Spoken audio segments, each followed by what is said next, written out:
Good morning. I hope you all are doing well. It was wonderful meeting all of you in lab this week. Very, very cool. It should be a very, very cool term. We're going to continue on now with our discussion of Lewis structures, and we're going to start seeing how the electrons, as they repel, start to have very set orientations in space. And if you study geometry and angles and things like that, and you know about things like squares and tetrahedrons, this is the section for you. Because all of the things we're going to see start to fall into place when it comes down to just simple electrons repelling. At the beginning of this chapter, we said how there were many different orientations in space for things. And now, using these rules, which are called Vesper, we begin to see it. Vesper stands for valence shell electron pair repulsion theory. And all the molecules will adopt these. According to VSEPR theory, the valence pairs surrounding an atom move to positions that minimize their repulsions.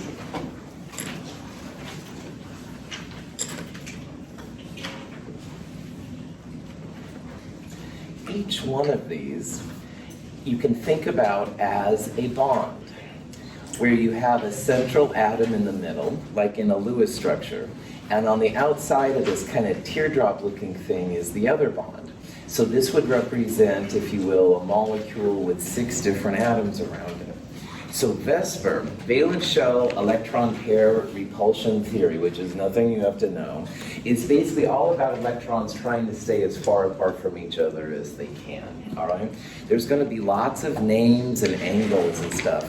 And if you're not familiar with it, or if you don't want to dig through the different books, this handout is probably the most important of the handouts we've seen so far. And it's in your companion. It's called the Geometry and Polarity Guide. And I'll reference it quite a bit because there's going to be lots of names associated with these different geometries, lots of references to angles. And I do encourage you, especially if you're new to this kind of stuff, to figure out how this works. Now, assuming we have lab next week, the Lewis Structures lab will incorporate the Geometry and Polarity Guide quite a bit. Now, when you have a central atom, and there's 2 other pieces around it, the atoms try and stay as far apart from each other as they can. And an example of this is beryllium. Beryllium can make beryllium difluoride. The fluorines want to stay as far apart from each other as they can. Remember, all of these are basically just big negative spheres when it comes right down to it. So the Fs will have the maximum amount of distance from each other if it's 180. This geometry is linear. It's literally like a line. They're as far apart from each other as they can be.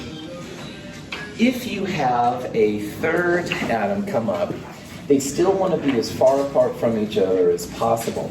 So instead of having it go like, say, straight up here at the BE, where you'd have maybe 90-degree angles, 90 degrees is a tighter angle than 120. Like 120, you've got more distance between the atoms. So if your central atom has 3 atoms around it, it takes up what's called the trigonal planar geometry, sometimes called planar triangle, and that's okay too. Trigonal planar just means you have 3 atoms around your central atom.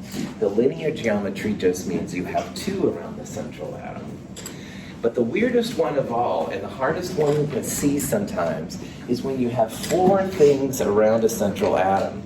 Now, if you think about everything in a 2-dimensional world, it might at first seem that you'd have like 2 at 180 and another 2 at 180, and so all 4 of those atoms would be like 90 degrees.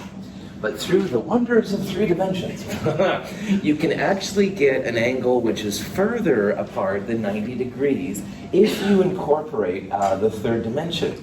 So you can have a tetrahedron.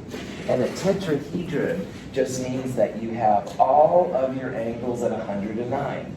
These guys are tough to draw in our world on paper, all right? Because on paper, this is going to be 3D. And we're going to see there's lots of really interesting kind of things that happen. But the reason you don't have it flat and 90 degrees and 180 is that you keep these angles farther apart in a three-dimensional tetrahedron than you do when it's just 90 and 180. So remember that. We're going to see a lot of tetrahedrons, and there's a lot of confusion sometimes at first because of this three-dimensional kind of thing. And on paper, it'll look one way, but in reality, it's a different way. So let's go back to ammonia. This was the first Lewis structure we did on Monday. It has a nitrogen in the middle of 3 hydrogens and a lone pair. If you count up the total number of bonding pairs and lone pairs, you have 1, 2, 3 bonding pairs around nitrogen and a 4th lone pair around the nitrogen as well. So the total number of bonding pairs plus lone pairs, which I sometimes call clouds, is 4. There's like these 4 big clouds of negative energy, and they want to be as far apart from each other as they can.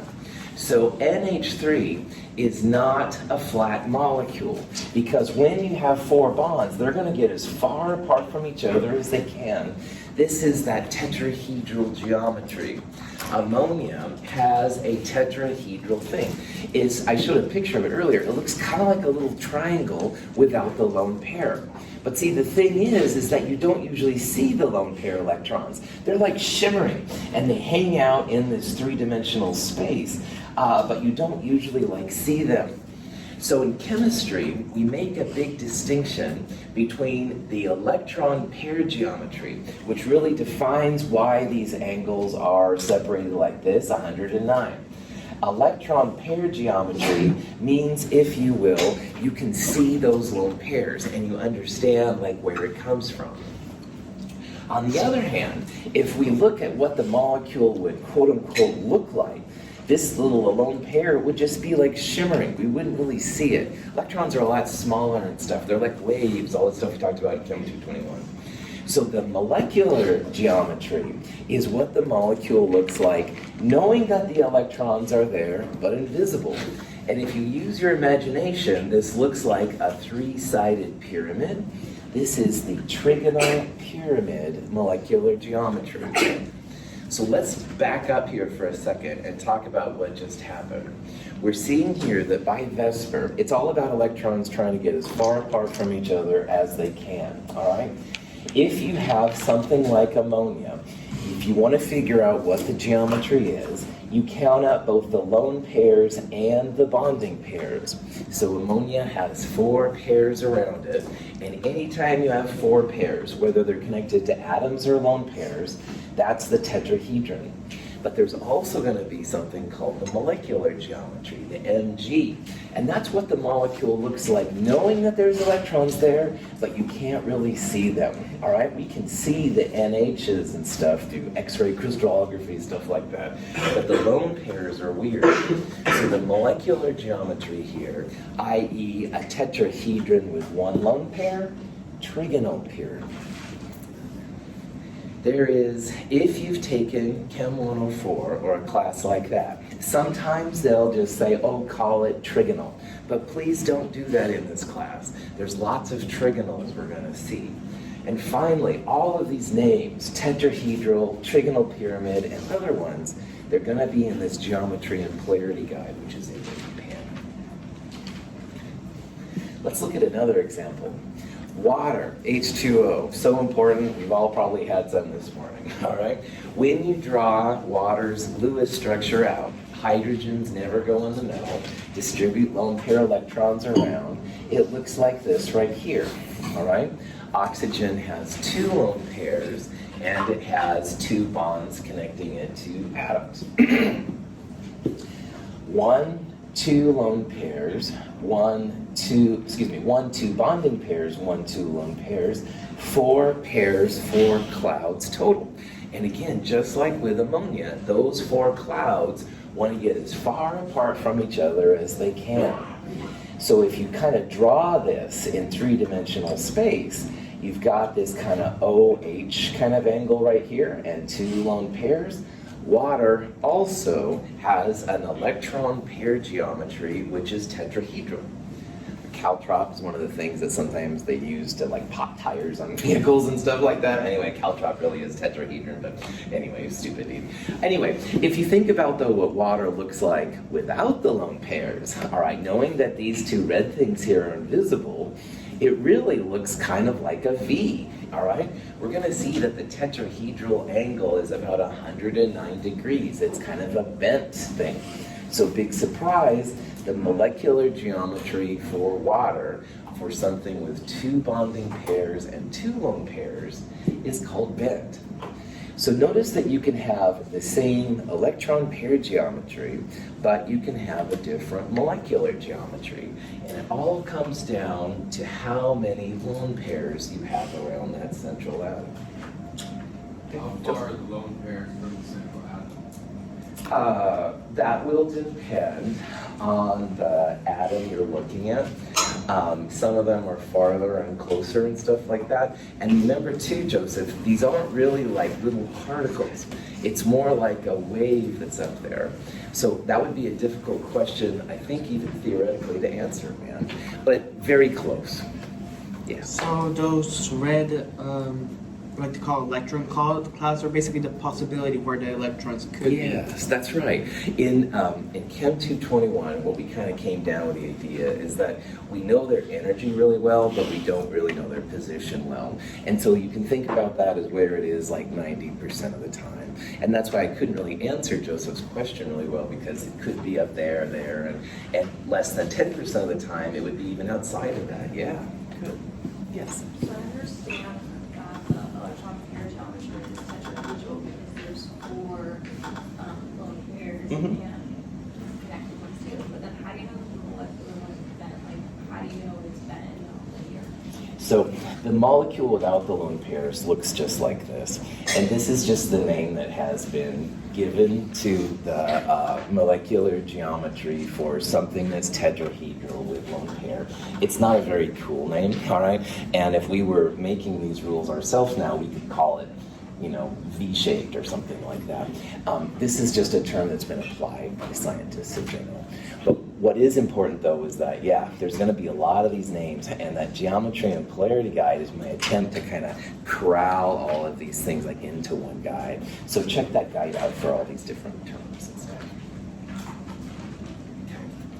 So, this is the Lewis structure for sulfur dichloride, SCl2, all right? And SCl2, when we draw the Lewis structure, like I said, two bonding pairs and two lone pairs. And what I'd like you to do is, using all of these Vesper rules, make your prediction as to which one of these is closest to the molecular shape for SCl2. Now, molecular shape is another term for molecular geometry, like we just talked about. So molecular geometry and molecular shape are the same thing. And if you look at the central atom, which will be the key to figuring these out, that sulfur has two bonding pairs and two lone pairs. Is that similar to water we looked at just a second ago? Yes. Yeah, it's the same thing, all right? So water had that weird molecular geometry like Alicia asked about. Alicia, is that close? Yes, good. All right, it takes me a while to learn your names and stuff. Amin, I just learned on Amin. Sorry, hey, Prof, back on. Okay. Woo.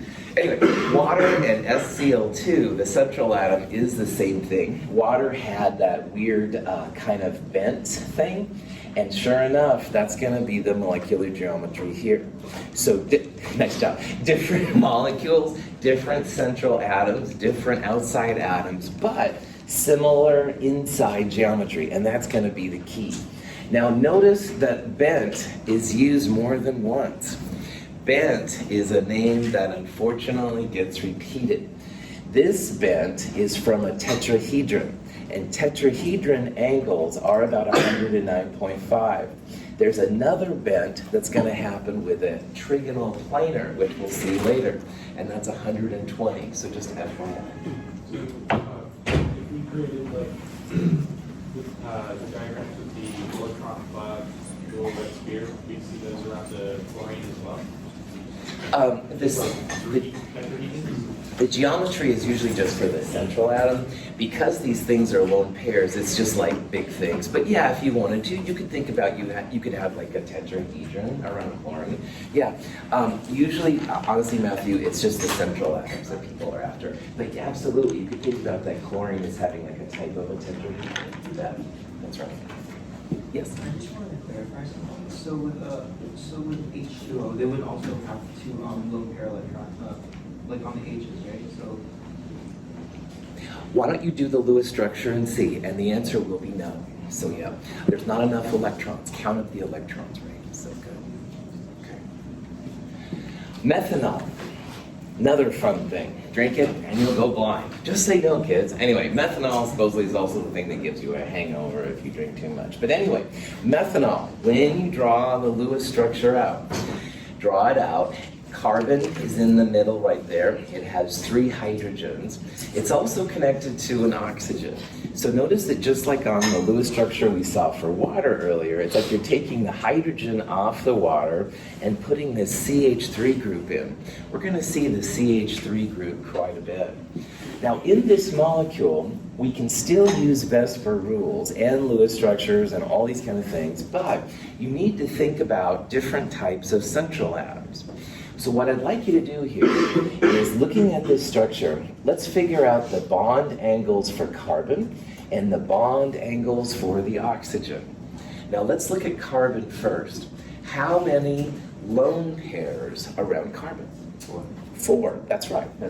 There are 4 bonding pairs. There'd be 1, 2, 3, 4 clouds. There's really no bonding pairs. There'd be 4 bonding pairs, no lone pairs.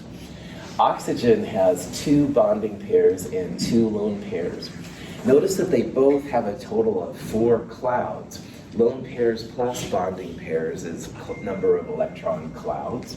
And what is the electron pair geometry when you have 4 clouds around the central atom? Tetrahedral, that's right. Both the carbon and the oxygen have a tetrahedral electron pair geometry. And I point that out because bond angles are directly a result of the electron pair geometry. Anytime you have tetrahedral angles, tetrahedral electron pair geometries, the bond angle is about 109, all right? So this carbon, HCH angle, about 109.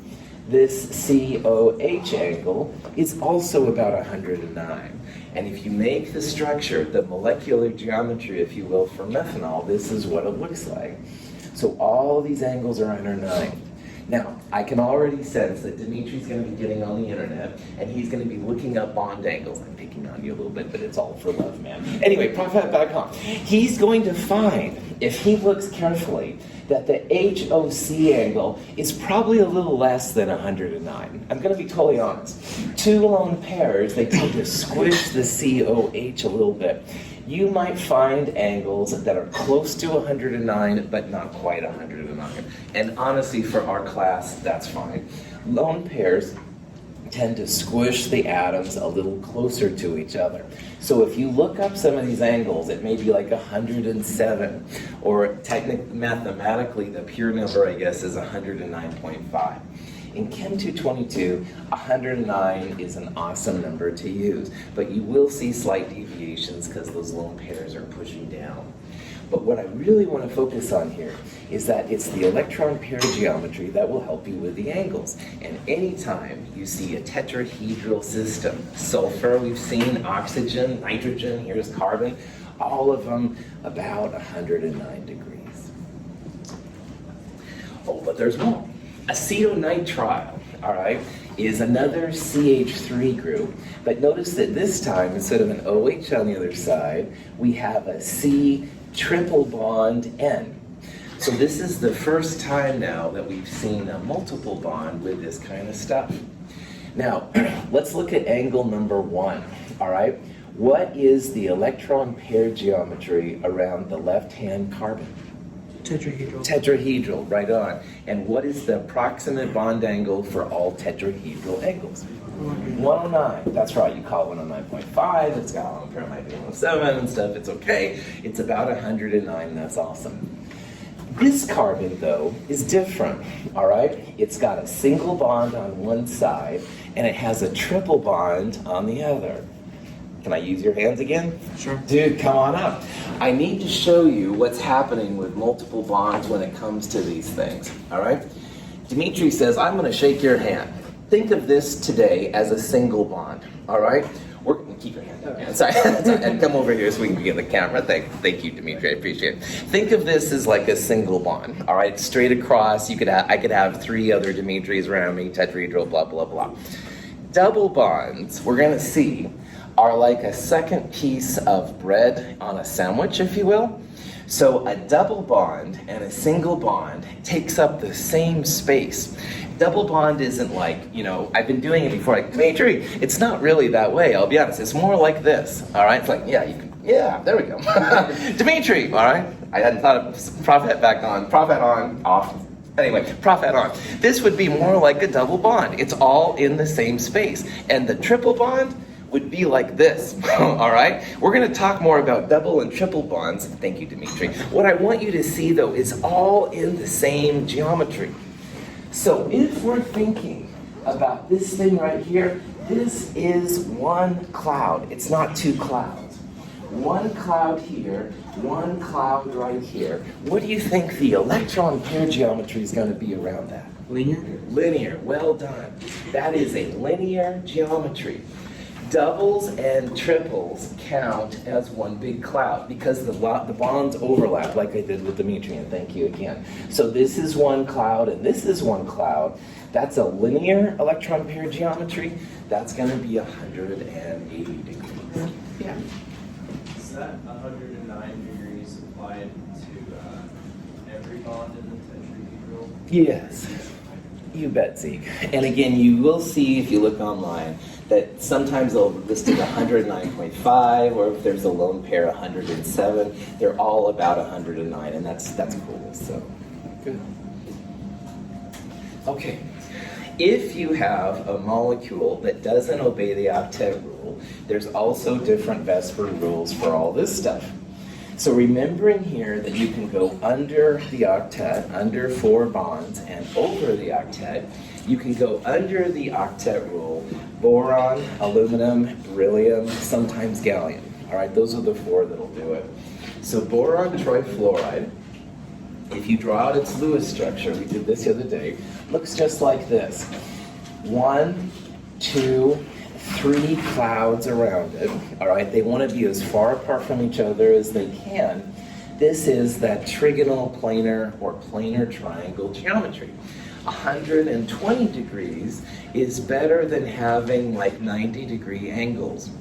Chemists can't draw, all right? So you can draw this like this. Somebody asked this the other day, maybe it was you, I can't remember, but anyway, you can draw these things like up and down. You can draw it like a upside down T. You can draw it as a T, but this is how we can interpret this drawing to see that it's actually about 120 degrees. This is what it looks like. It's all about electrons trying to get away from each other. Trigonal planar bond angles, 120 degrees. So we've seen here that tetrahedral, like Zeke asked about 109. Trigonal planar, roughly 120. The linear will be 180. Those are going to be 3 angles we'll see quite a bit. Now, if you have the other way, you can do it too. According to VSEPR theory, the valence pairs surrounding an atom move to positions that minimize their repulsions. Tetrahedron. If you add a 5th one, it becomes what's called the trigonal bipyramid. We'll talk about that. And if you add a 6th one, which is as far as we're going to go, the octahedron. So we're going to see some things with 5 or even 6 bonds.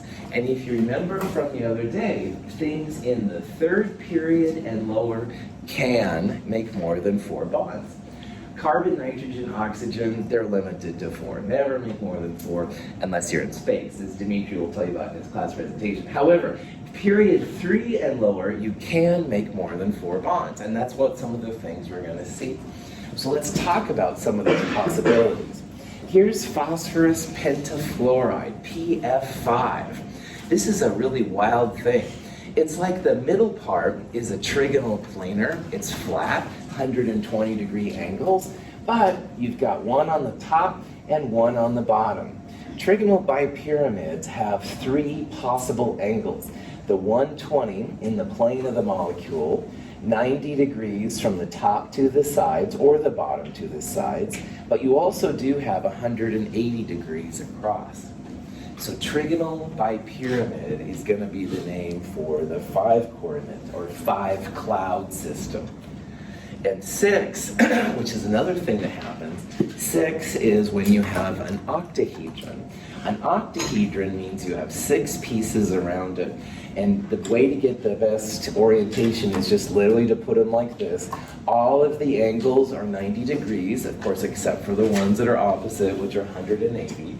The little jacks game I used to have a lot of times has little octahedrons, and these are dumb kind of things. Anyway, so all of the angles in octahedrons are going to be 90 degrees. Once in a while, it's helpful to think about the 180 thing, but just realize this is a new twist. So, sulfur tetrafluoride, all right, is a molecule we'll see a lot. And after a while, we'll do so many of these, and you'll think, oh yeah, it's just sulfur in the middle of 4 fluorines. But when you count the electrons, which is so important, you'll see that there is one more lone pair. And because sulfur is in the 3rd period, it can make more than 4, and that's what it's doing here. So in this molecule, you've got sulfur with 1, 2, 3, 4 bonding pairs, and 1 lone pair, 5 clouds. This is an example of when it goes into the trigonal bipyramid. And again, in the trigonal bipyramid, you have like a planar triangle in the middle, an atom on the top, and an atom on the bottom. Now, due to different things, that lone pair needs to be in the middle part of the atom.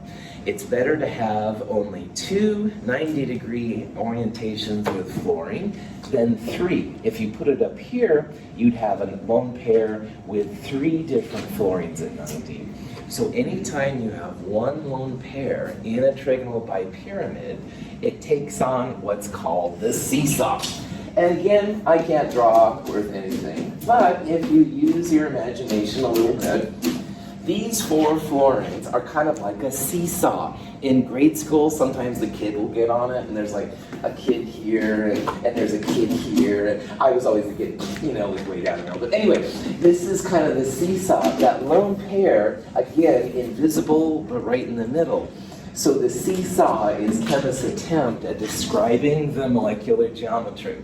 And there are rare cases where you'll have a lone pair like up here, but they're very, very, very, very rare. So 99.9% of the time, the seesaw geometry is really handy.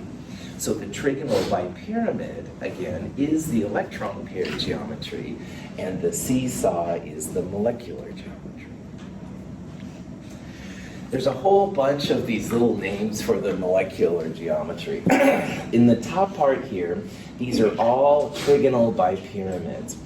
If your molecule doesn't have a lone pair, the molecular geometry name is the same as the electron pair geometry. So here's PF5, all right, all of the things around the phosphorus are atoms. Electron pair geometry and molecular geometry are the same. If you put one lone pair on, it becomes a seesaw, like we just talked about. If you have 2 lone pairs, it's T-shaped. 3 lone pairs is actually linear molecular geometry. For the octahedral system, again, if everything around the central atom is just an atom, octahedral is the name of the molecular geometry. You take away one atom and put a lone pair, it becomes the square pyramid. And taking away 2 atoms and putting lone pairs in for an octahedral, the molecular geometry name, square planar. So please start thinking about these names. These are going to be names we're going to use quite a bit as we go through the different sections. Okay, so let's say that we have a molecule with 5 electron clouds, and the clouds can be pairs or atoms. Stop right there. What is the name of the electron pair geometry for something with 5 clouds? Pentahedral? Trigonal bipyramid. Yeah, that's right. Trigonal bipyramid. So just stopping after this parentheses, all right? If you have 5 clouds, pairs, or atoms, it's going to be a trigonal bipyramid. Anyway, the 5 clouds are around the central atom. The molecular geometry is linear, all right? So if you have a trigonal bipyramid, I'm going to put a triangle around the part in the middle. This is like a trigonal planar, all right? The angles in this triangle are all 120 and it's totally flat. This one is on top and this one is on the bottom. And so it says how many lone pairs are on your central atom. Well, you can only have a linear geometry if the atoms are on the top and the bottom. All right, that would be the 180-degree linear angle. It must mean then, in this case, that all 3 of those positions in the triangle are taken up by lone pairs. Lone pair, lone pair, lone pair. The angles here are all 120, but this angle right here would be 180. So you can start interpreting the possibilities for geometry and stuff based on your understanding of how this goes through. Question? The bond order can be really useful to figuring out how much energy a molecule has. And acrylonitrile here, which is one of the molecules, is a great example of how this works. Notice in this molecule, we have single bonds, we have a double bond, and we also have a triple bond. Bond order is nothing more than the number of bonds between a pair of atoms. So for example, every time you see a single bond, and I've highlighted this one, but it could have just as well been that one, every single bond has a bond order of 1.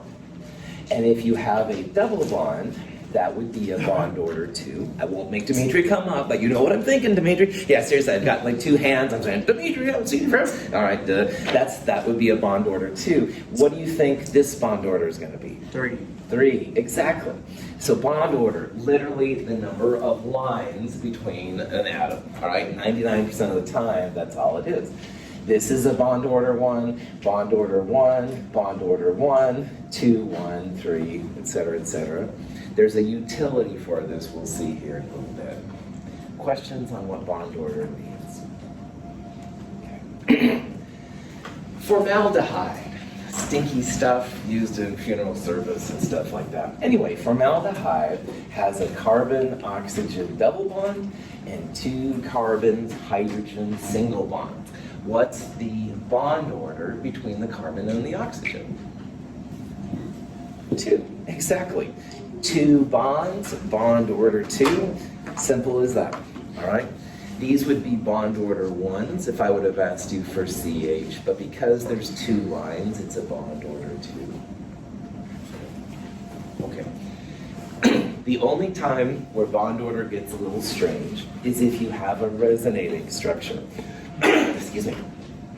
This is the molecule nitrite, NO2 minus, polyatomic ion. Nitrite, you have a choice if the double bond comes from the left oxygen or the right oxygen. And energetically, there's really no difference between either one. So we have a choice here. If you have a molecule that has resonance, you have to take into the effect that really you could have the double bond on either side. If we could freeze this in space, we'd have a bond order 2 here and a bond order 1. But a second later, if we unfroze it and then froze it again, our bonds would change. This would be a bond order 1 and a bond order 2. So when you have resonance structures, you take the total number of pairs in the resonance form and divide by the number of places they go.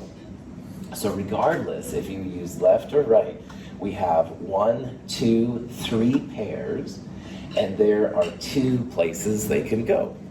So instead of being a bond order 2 or a bond order 1, we would refer to this as 1.5.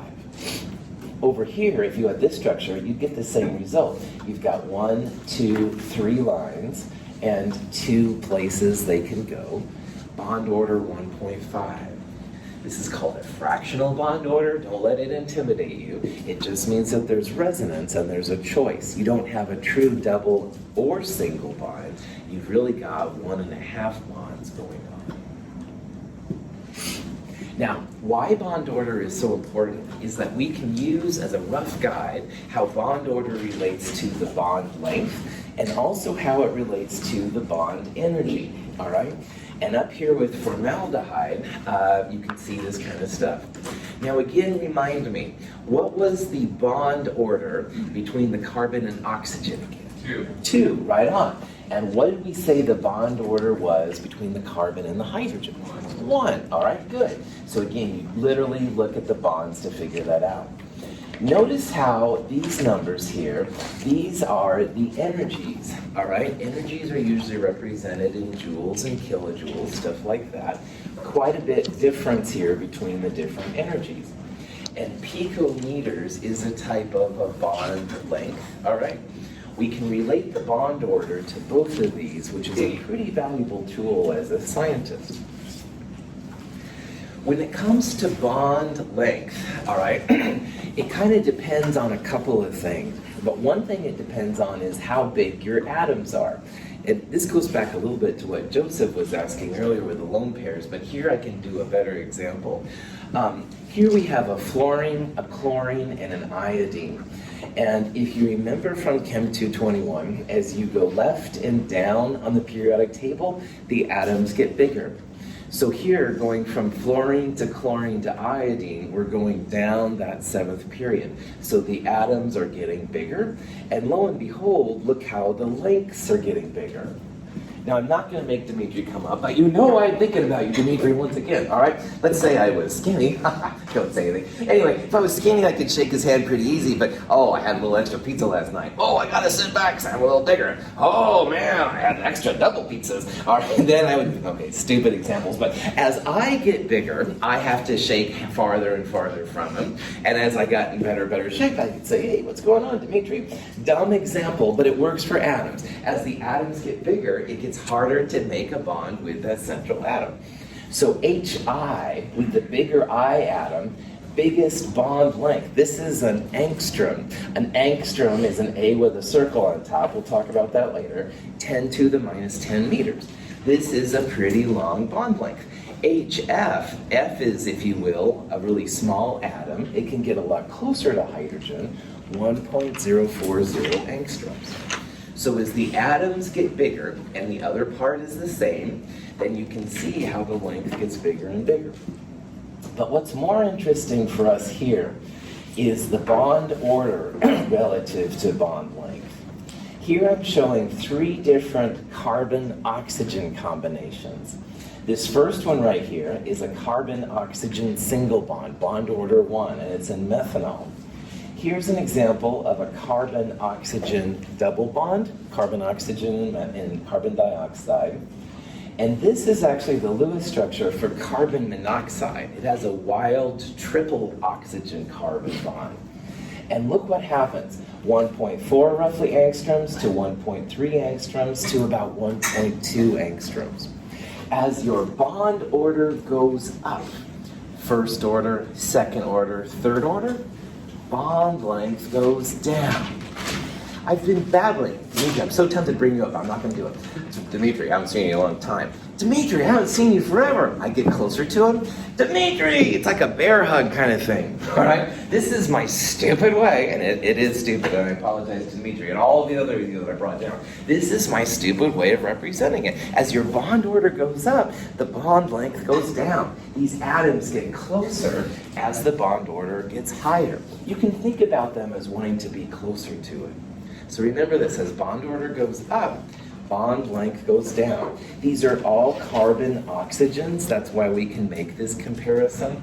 It can be the size of the atom, but here, these are all carbon oxygens, and you can see the big difference. Now, the energy of a bond indicates its strength and is measured as the energy required to break the bond. The other thing I've been babbling about is how someone says, oh, come on, Russell, this is really stupid. Break it up. All right, and they try and break it up. Well, if Dimitri and I are just single-handing it, it's pretty easy. But a double bond is harder. And if we're triple bonded, parahyd, it's the hardest to separate us out as all. As bond order goes up, your bond energy goes up. Bond energy is the energy to separate out the atoms. Carbon-carbon single bond, 348 kilojoules per mole. That's the energy to break up a carbon-carbon bond order of 1. And if you look down here, this is carbon-carbon double bond order 2. We went from 348 kilojoules per mole to 614 kilojoules per mole. A lot more energy to break up that double bond than you do the single bond. Triple bonds are even more energy. This one is 839 kilojoules per mole. So it takes a lot more energy to break up a triple than a double, and it takes a lot more energy to break up a double than a single. It's not quite like this times 2 is this, or this times 3 is this one. It's something like that. It's not quite that simple, but it is more, all right? So what we're seeing here, bond order goes up, bond length goes down, but bond energy goes up, all right? Bond, I'll do this in front of the camera. Anyway, bond order goes up. Very embarrassing when I have to do it in front. I hate seeing myself. Okay, Prophet, shut up, Russell. Okay, Prophet, back on. Bond order, sorry, I'm glad it's right. Bond order goes up, bond length goes down, bond energy goes up. More bond order, more bonds to break up. On the other hand, bond order goes up. Dimitri! Thank you, Dimitri, once again. All right, questions? Wow. Okay. Here's some examples, and let's get back to reality. This is oxygen. I need to breathe more of it. But anyway, oxygen, O2, you draw the Lewis structure. It's got a double bond. Bond order 2. This is the bond length between the oxygens, 121 picometers. A pico is 10 to the minus 12 meters. So very, very, very small, once again, however measurable. And to break up dioxygen, 498 kilojoules per mole. Hydrogen peroxide, H2O2, has an oxygen-oxygen single bond. Bond order 1, all right, 148 picometers between it to 10 kilojoules. So notice as you go from bond order 1 to bond order 2, bond length goes down. Dimitri versus Dimitri, all right? Thanks, Dimitri, once again. On the other hand, someone says, break it up, Russell, you're being too weird. Easier to break up a single bond by far than it is a double bond. Bond order goes up, bond length goes down, but bond energy goes up. Ozone, O3, is an example of a resonance form. Ozone, you can draw in 2 different resonance forms. Here the double bond is right there. There the double bond is right there. When you resonate, you take the total number of lines, 1, 2, 3, and divide them by the number of places they can go. So 1, 2. Bond order 1.5. So notice here how 1.5 bond order, it's greater than bond order 2, but it is smaller than bond order 1. What do you think the bond energy would be? Do you think it would be larger or smaller than 498? Smaller. Smaller, that's right. It's going to be somewhere between these 2 numbers, because as bond order goes up, 1 to 1.5 to 2, bond energy should go up, 210 to something to 498. It would be probably in there somewhere. Those are the kind of things you can do as a scientist with this kind of stuff. If you wish to know exactly how much energy a reaction takes, you can use these bond energies in some really cool ways. This is the reaction when you're taking hydrogen and chlorine and you're making hydrogen monochloride, HCl, by itself. And let's say you were curious like how much energy it took. That's a really good question. You can absolutely do it. Now to make this reaction possible, you've got to break the HH bond. You have to break the Cl-Cl bond, but you're going to form 2 HCl bonds. So when you do this kind of thing, The punchline is that to find the energy, in chemistry the energy is often delta H, which stands for enthalpy. The energy will be the bonds broken minus the bonds formed. Is breaking bonds going to be endothermic or exothermic? Endo, right on.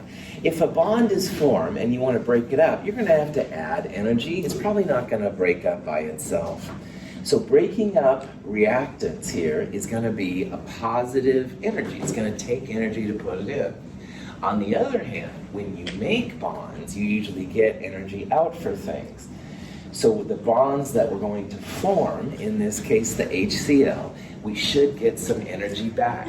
Energy back means negative. Now the energy is going to be negative, and putting energy in means it's going to be positive. It's kind of the opposite thing. So these three numbers right here come from that chart that I just showed you. It's also at the end of problem set number 1. And we can figure out that delta H for this reaction, we're going to take we're going to take the bonds we're breaking, the HH and Cl, and subtract 2 times the HCl, the bonds that are formed. Reactants minus products. Hydrogen and chlorine react to form hydrogen chloride. Because the total energy of the broken bonds is less than that of the bonds formed, the overall reaction is exothermic. So here what we're doing, again, we're breaking the HH, we're breaking the ClCl, and we're forming 2 HCl's. So what we're going to do is we're going to first figure out the energies to break the HH and ClCl. So you literally take those two numbers and add them together. 679 kilojoules of energy are required to break those two bonds. And the bonds that are formed, we're going to have 2 HCl bonds. So 2 times 431, 862 kilojoules of energy is going to be the bonds that are formed. So again, it's bonds broken minus bonds formed. Reactants bonds minus products bonds is another way to say it. So if you do that, minus 183 kilojoules. Negative delta H's mean exothermic. Energy is released. You would feel like a container being warm. If this was a positive delta H, we would refer to it as endothermic. That just means you have to put energy into it to make it happen. It would feel cold. So this is kind of a cool way that you can estimate different types of reactions. You don't have to memorize by any means any of these kind of crazy numbers. That would be ridiculous. But bonds broken minus bonds formed. The last big thing we're going to look at, which has a lot of implications for future subjects, is what's called polarity. And if you think about some of the things we've talked about so far, it might seem like there's some really wild inconsistencies. And as an example of that, if you compare water, H2O, to methane, CH4, all right? Water, we're very much used to. It boils at 212 Fahrenheit, but please don't use Fahrenheit if you can in my science class. It boils at 100 Celsius, all right? So when you make coffee and tea, you have to warm it up. On the other hand, methane is essentially the main ingredient here of the natural gas. It's coming out right now as methane. No smoking, Caleb. Just joking. I'm giving you a bad time. Seriously, you don't want to smoke because no sniffing either. Just say no, kids. Hold on. Okay, so this has been a white period lecture. I'm sorry. I come from a division meeting sometimes when I'm okay. Drop that back on. Methane, CH4, water, H2O. All right. They have almost the same molar mass. And when you boil something, when you turn a liquid into a gas or something, it's kind of like throwing it up in the air. And if you take something light and you throw it in the air, it's easy. If you took this stapler, it would be harder. Methane and water are almost the same molar mass. So throwing them in the air isn't what's making this difference. And notice it. Methane is a gas at minus 161, and water is 100 Celsius. So the difference between those two is about 260 degrees Celsius. That's a massive energy difference. And again, because the masses are about the same, something else is going on here. It's not just throwing it in the air. On the other hand, another weird thing about water is so good about dissolving compounds. If this was like a sodium and a chloride, sodium chloride, and you placed it in water and you stirred it up, it would go away. It would dissolve up really fast. Water is really good about separating the positive cation from the negative anion. And both of these questions can be answered if we start looking at what's called the polarity of the molecule. So polarity is going to be pretty important for a lot of the things we're going to talk about. I think this is going to be a good place to stop, though. Thank you for your patience today with all my strangeness and stuff, even stranger than usual. Thank you to Dimitri. Have a wonderful weekend. I'll see you on Monday.